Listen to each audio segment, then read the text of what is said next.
Hello everyone, I'm Dr. Jung Young-eun. This is the case discussion to share the clinical difficulties and find the optimal treatment. We have invited the masters, Dr. Kim Ki-sung, Professor Yang Seung-min, and Dr. Son Young-hui. Hello.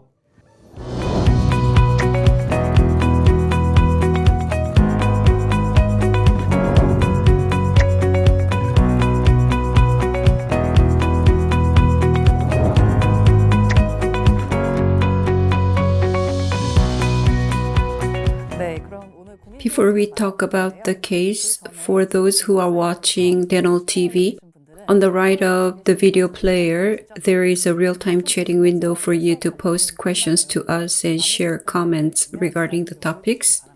Today's case, the patient is a male in his 60s and is on anti-cancer therapy due to his lung cancer. He received the upper right implant treatment from another clinic and came to me for continuous inflammation. Considering it as periimplantitis, I did the disinfection and prescribed antibiotics, but it doesn't get better. He cannot open his mouth from a couple of days ago. What should I do? The panorama, you can see the bone resorption and chronic periodontitis. Due to periimplantitis, bone resorption is observed. Clinical picture shows inflammation around the implants and pus and sequester as well. On the CT, on the right, sinusitis is also seems to be there. What do you think, Dr. Kim Ki-sung? This looks like a very difficult case, not a very common case. Only big hospitals would have this type of patients. I looked for information and it's difficult to give accurate answer to the question, but I will try to provide some information on this. We have dealt with the periimplantitis or bone-related disease, and this can be a little bit confusing. Around the implant, discomfort was a complaint, and there's bone resorption on the picture, but this is not exactly the typical periimplantitis we see often. As the dentist wrote to us, the patient is on anti-cancer therapy. We need to consult with the medical doctor to see what type of drugs he is on. Rather than regarding it as periimplantitis, we need to consider the possibility of osteonecrosis due to the use of drugs. So that's something I have prepared for. Dr. Son Young-hui, what do you think? Just based on the X-ray, the most posterior implant on quadrant 1, the gingiva portion is short. So periimplantitis mobility can be suspected. They can be suspected, but if you look at the intraoral picture, the bare bone is observed. And the patient is being treated for cancer. So just like Professor Yang, I believe this is case of bone metastasis, MRONJ. From the perspective of a private practitioner, I'll talk about MRONJ.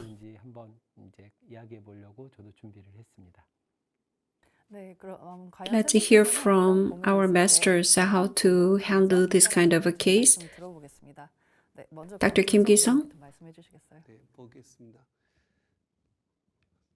I don't know about this problem very well, so I looked for information and I suspected it might be related to MRONJ, and I found this. This is the recommendation from 2015 Korea Society for Bone and Mineral Research. We talked about the MRONJ, bisphosphonate-related osteonecrosis, and the name is changed because it is related to other drugs as well. And the definition says when bone resorption inhibitors or angiogenesis inhibitors are used, when jawbone is exposed or fistula continues more than 8 weeks, and no history of radiological treatment for jawbone. And the incidence rate doesn't seem to be high. To prevent it, the criteria is administration period of 4 years. If it is less than 4 years, the dental treatment can be provided, even though it is less than 4 years, but there is an underlying disease. Or if the drug is taken more than 4 years, 2 months of drug holiday should be observed before dental treatment is given. The society seems to have published this guideline because stopping the osteoporosis drug can create some problems as well. Even with the guideline, we will get nervous when we see such patients. I found this American Association of Oral Maxillofacial Surgeons staging and relevant treatment strategies. I really didn't have an experience of this, so I searched. Dental site does the broadcasting, and also I found 5 professors talked about MRONJ, and you can refer to this. They're very good information. I like Dr. Park Jong-hyun and asked him to give me some relevant case, and he gave me this case. In this patient, as you can see, bone is destroyed and inflammation is there. Before the treatment, he asked the patient whether she is taking bisphosphonate, and the answer was no. Therefore, he extracted and removed the fractured implant. 6 weeks later, fistula, inflammation, and the sequester developed, and he asked again, and she said she is not taking any drugs, but she got injected for the last 10 years. And Dr. Park courageously removed sequester and did the curettage, and it is healed like this. He treated up to here, and he referred the patient to a university hospital, but she died, maybe due to some other reasons. Another case, this is received from another dentist who doesn't want his name disclosed.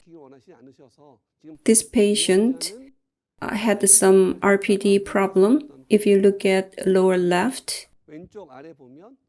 bone necrosis began under the denture. The patient was on antibiotics and sent to a university hospital. This is before the first surgery. It relapsed. Therefore, 3 surgeries were done to the patient. Ultimately, it is healed. After the 3rd surgery, it is like this, and she is back on RPD. When we face such patients, usually we refer them to a university hospital. When the action is not taken immediately, this can occur. So sequester can be removed by a private practitioner who has courage, but I'm afraid of doing so. I believe implants need to be removed, but I would refer the patient to a university hospital or consult with them. A very difficult case. I would be flustered if I see such patients. Professor Yang, I believe you have prepared some information for us. Would you explain it, please? I also looked at the case under discussion, but I was very busy on that day. I had so many patients. This is the case I introduced before, PMH, osteoporosis. As Dr. Kim Ki-sung talked about, in answering our questions, patients sometimes get confused between being injected and taking a drug, so we need to figure it out carefully ourselves. These days, endocrinology has changed the treatment protocol. For Samex, which is a representative bisphosphonate, they don't recommend taking the drug for more than 5 years. We don't really pay attention to that, but atypical fractures occur quite a lot according to orthopedics department. So they changed the formulation to injection after 5 years, denosumab. Therefore, patients do not take a drug more than 10 years. They switch to injection after taking drug for 5 years and vice versa. Around the implant, periimplantitis is suspected and bone loss is observed. Intraorally, you can see a lot of inflammation. Within a week, it fell off. Around the implant, you see yellowish thing. That's antibiotics that I inserted because of the inflammation. Maybe because of that or because of the external force that I applied to insert it, it came out.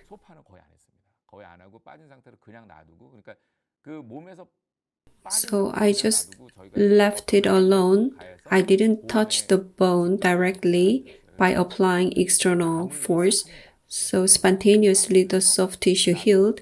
In the next visit, it got all healed. Rather than the implant, as you can see here, number 5 and 7, it's not very good. We decided to do a bridge over there.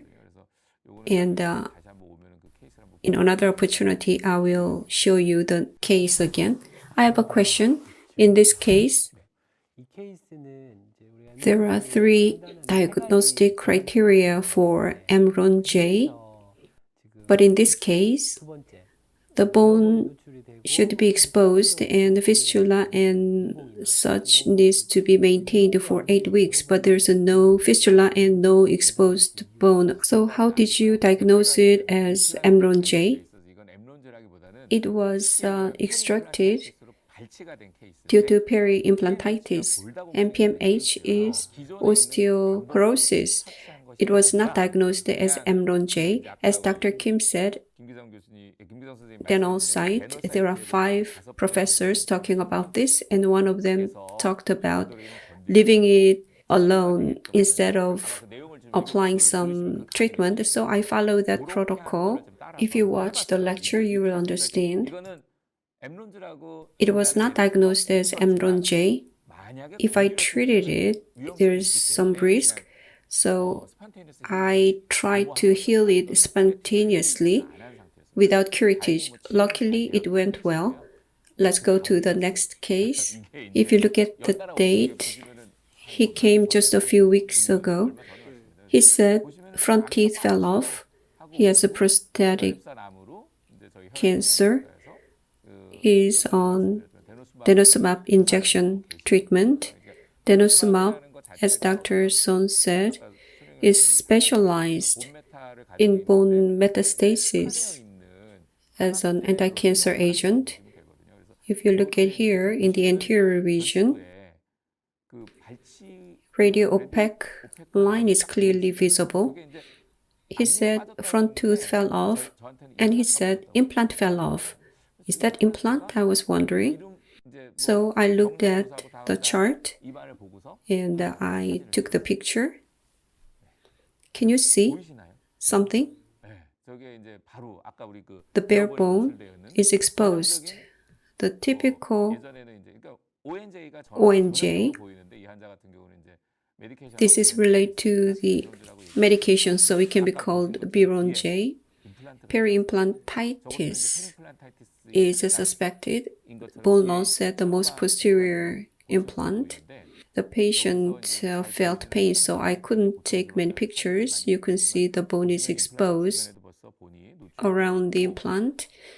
The bare bone is exposed and it doesn't heal, so he was referred to oral surgery and appointment is made to scrape out, sequester, and remove the implants. The problem here is whose responsibility is that? People's life is more important, and we take care of their teeth. Which one is more important? Their life is more important, so they need to take the medication, whatever necessary. But we need to think about how we treat when the patient is on certain medication. We talked about it before we came here, and Dr. Son Young-hui is going to talk about it in relation with implants. If you watch it, I believe it will be helpful. Another case. This is the same case. I show you this one repeatedly. The patient is on anti-cancer regime. March 2021. About 2 years ago, the situation was different. There was a fractured anterior tooth. If you look at lower anterior, it became really worse. You can say it is due to period disease. The situation has gotten worse, and he came back. It looks a little bit strange. At number 42, you can see the bony trabecula. It looks strange. It is not typical bony trabecula of a period disease. It's not really sequestrum. When I probed it, there was no such things, and there's a lot of calculus. So root planing treatment is provided, and this came out. Sequestrum during root planing. I thought at first it was calculus because it came out during root planing. The patient was on denosuzumab, so I thought it could be MRONJ. There was a bone exposure, or I just focused on inflammation and prescribed antibiotics. It is followed up. It is being healed.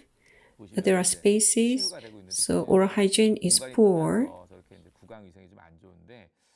2 weeks after the treatment, the soft tissue is on its way to healing. He'll come back in a couple of months. If things get improved, simple conservative therapy can be provided, but there are many cases that cannot be treated as simple. This patient case is sent from an oral surgeon. Sequester the bone is not healing on the images, and you can see the process of being treated as you show the case. What we can do is we can refer the patient to another department, but you can remove simply the sequester on the top.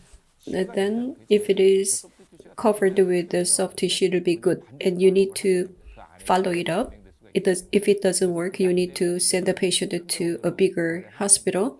We did a study in 2008 and 2010, the early cases in oral surgery. If you look at the numbers, there are more in the mandible than the maxilla. Teeth are divided into 6 sections here. We divided the treatment into conservation treatment versus surgical treatment. Compared to the conservation treatment, the surgical treatment is much more effective. So I will show you both cases. There are some cases where conservation works. When sequester is exposed, surgical treatment should be done. A prayer would not cover the site, so we need to do whatever we need to do. Otherwise, you need to refer the patient to others. Then more effective results can be achieved. I received another case, but it is not appropriate to show on the broadcasting. If it stops, it's okay, but mandibulectomy sometimes needs to be performed in this case. If it is difficult, please send them to us. Thank you. Thank you very much. Dr. Son Young-hui, you have prepared similar cases. Would you go ahead, please? For your information, I have faced just once MRONJ, but I refer the patients to another early, therefore I have not really experienced it. But I read about it in books quite a lot so that I know what to do when I see one. The position paper on MRONJ, which was addressed by Dr. Kim Ki-sung before, came out in 2009 for the first time by disease stage and treatment. It only focuses on whether treatment can be provided or not to the patients who are already taking bisphosphonate or anti-resorptive drugs orally or by injection. Statement is already established, but let me talk about something else. What I talk about will be consistent with the position paper, and you can find it on the internet. Let's look at the history. In 2014, not only bisphosphonate, but the denosumab, anti-resorptive drugs or monoclonal antibody, the anti-cancer agents were found to have similar symptoms. So the name is changed from MRONJ to MRONJ. After that, in 2015 in Korea, the position paper on MRONJ was published. The definition is the same. Only one drug is added to that. Then, when we see MRONJ in our patient, what should be considered important? I think it is good to know as a private practitioner about the drug holiday. But what we are really interested in knowing is whether we can place an implant or not in that case. And I have a lot of inquiries from my colleague doctors regarding that. If the patient is on the medication, ADA guideline, American AAO-MS guideline, Korean KAO-MS guideline, the guidelines are all different from each other. They are not established or consensus is reached. If the treatment period is under 2 years, no need of drug holiday according to ADA. 2 months of drug holiday is recommended by AAO-MS. In Korea, KAO-MS recommends 2 to 4 months of drug holiday before treatment. However, FDA gave us firm stance. There is not enough evidence yet on the necessity of drug holiday. But we need it. If MRONJ occurs, it is clear that we have the drug holiday. So if there is MRONJ confined to bisphosphonate, we are not talking about anti-cancer agent. We need to stop or discontinue the use of bisphosphonate. That much we need to know. Whether we take the drug holiday or not, you have heard about it many times. Some would say the treatment of 2 years or 3 years. It is lower risk if it is taken for a shorter period of time. And it depends on the drugs. The drugs with the nitrogen would be more risky. And the injection would be more risky than oral agents. You need to consult with experts. It's not right to make the decision ourselves. The decision can be made by experts, but we need to know this much to respond to the situation of such patients. We talked about the treatment.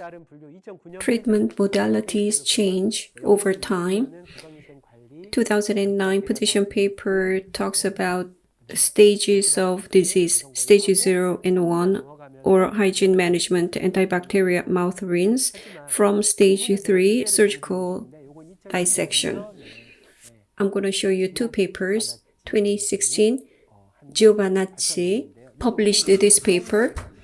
This is about whether implant placement itself cause MRONJ, or MRONJ can be triggered by existing implants? Sadly, the answer is the existing implant can trigger MRONJ. Bisphosphonate or denosumab is not used yet. Before that's prescribed, MRONJ is triggered. In 2019, Escobedo wrote this paper. Implant surgery triggered necrosis. Is it more frequent, or necrosis from the existing implant is more frequent? IPTO is implant presence triggered osteonecrosis, and ISTO stands for implant surgery triggered osteonecrosis. Sadly, the implant presence triggered MRONJ is 3 times more frequent than ISTO. Whether you can do surgery or not is important, but the implants under your management can trigger MRONJ. You need to keep that in mind. That's the key message, take-home message that I want to talk about. The treatment modality is changing. In the past, we did the conservational treatment first, but now it's changing. I don't have a relevant case. Once Dr. Kim Yong-jin urgently sent me this case for help. The patient took the oral bisphosphonate for the last 7 years. It is extracted. Implant is placed at quadrant 4. The bone loss began to occur in the most posterior implant. Implant is extracted and implant is placed again. The problem is here. Intraorally, there are 3 diagnostic criteria for MRONJ: no prior radiological treatment, persistent fistula or bare bone exposure for 8 weeks, or sometimes it can be less. Bisphosphonate or anti-resorptive drug is administered, so the patient is diagnosed as MRONJ. When sequester occurs, it should be removed as a treatment. As Professor Yang Seung-min said, the sequester on the surface can be removed, and that is the trend that should be removed. This is the sequester removed, and it is removed with the implant. Bone loss occurred, so the implant is placed again. Post-op 16 weeks, post-op 1 year, prosthesis delivered, and Dr. Kim said he came alive after this deadly case. If MRONJ is decided, the first action we should take is to refer. If you want to treat the case, as I said before, you can give antibiotics or oral goggles, but that won't work. Surgical intervention is required to remove the sequester to be more effective. That is what I want to say. As I said before this case, MRONJ can be triggered by implant surgery, but also by the implant, existing implant with the prosthesis. Mysteriously, periimplantitis triggers that, but periodontitis hardly triggers MRONJ. That should be studied further in the future, but currently, implants are more vulnerable in terms of triggering MRONJ. We need to keep that in mind in managing the patients. That's what I have prepared. Thank you. Today we are discussing about MRONJ, but Professor Yang is only treating periodontal area, and I and Dr. Son place so many implants, and I have never encountered this case, so the incidence rate is very low. Therefore, we can place a lot of implants. If we are scared of this, we cannot place the implants. In the case of flapless surgery, I do the surgery on patients on such medication. We don't need to be too much scared about this. I agree. Implants have more than 50 years of history with stable outcome. We will never know who will have cancer and will be put on anti-cancer therapy. Rather than shying away from the surgery because of the fear of it, we'd better place the implants as we are doing right now, and when the patients are put on anti-cancer agents, then we will manage more actively by detecting the problem early and taking early action. This is not an established protocol, but that's what I'm thinking. So as you said, we don't need to be scared of it. When we detect the problem, we need to take an early action. You talked about sequestration. According to the textbook, that should be removed, and the surrounding bone needs to be removed, and we need to check whether it's bleeding before we close it. How do you do that? In a private office? As you said, I try to form fresh wound surrounding the area. It's not easy for private practitioners to do it. I introduced Dr. Park Jong-hyun's case. He bravely removed it until it bleeded. I think he's young and brave. Usually we refer the case. So 3 dentists gave us very good advices regarding the case under discussion. And let's go back to the case under discussion and what's your concluding remarks? I believe the oral surgery would remove all of them, right? Yes. The dentist who sent us the case is not his own case. And the patient came and complained the pain, and he wants to do something about it, and he was not sure. This is a matter of whose responsibility it is. He came to me, and from now on, it is my patient, but I didn't cause the problem at all. So this is a problem of accountability, and therefore the dentist would be in the quagmire, and you need to communicate that situation to the patient and send the patient to a bigger hospital. I have never removed sequestrum because of MRONJ, but I have done it with osteomyelitis. If you see fresh blood, you would be relieved.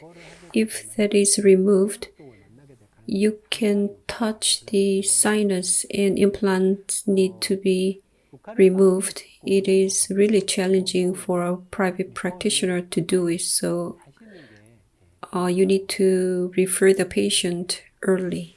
Thank you. Looking at this case, we have the audience, dentist association or society can be involved.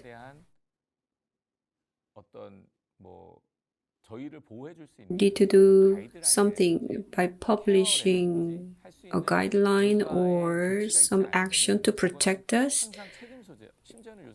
It's a matter of accountability that can evolve into a legal dispute. So some guidelines or referral system needs to be established for such eventualities. This is a case you can encounter at any time. Thank you very much. In this case discussion, we talked about how to respond to the osteonecrosis. I would like to thank the audience and the dentist who sent us the case. This concludes our case discussion. I would like to thank the 3 panelists. Thank you very much. I've been Dr. Jung Young-eun. I'll see you next time. Thank you very much. 감사합니다.